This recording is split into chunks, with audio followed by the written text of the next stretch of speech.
Nah,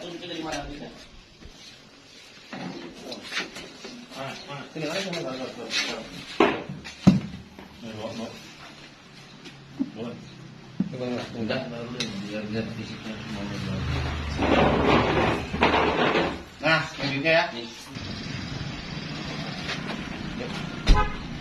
Masih Mas ya? Iya Pak.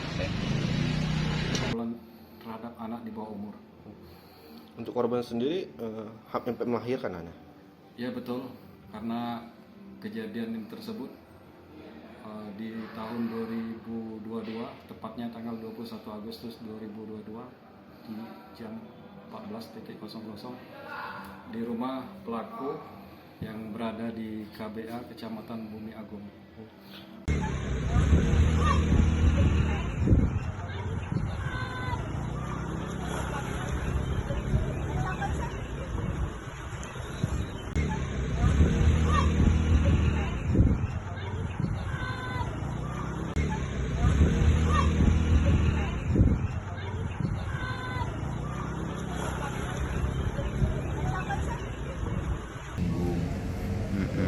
Tapi kita yakin kita tidak akan mengganggu sistem yang ada. Kita hanya memperkuat yang lemah, tapi tidak memperlemah yang kuat. Yang tidak kuat-kuatlah. Kita masuk yang wagung kok. Ya, jadi tolong kita sampaikan kepada para pengusaha bahwa kita tidak punya bermaksud untuk mengganggu.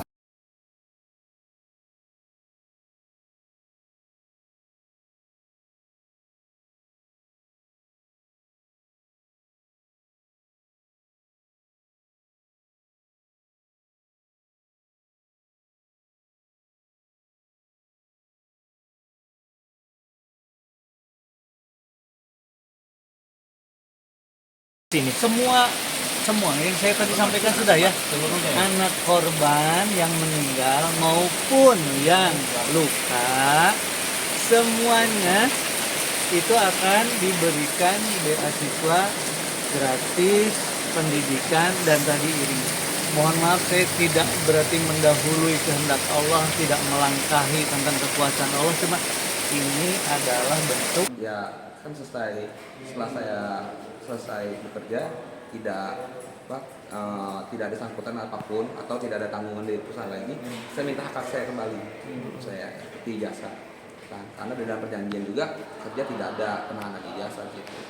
Makanya sampai saya ke sana kata mereka masih dicari. Dari bulan April saya ke sana ke kantor itu. Sampai sampai detik ini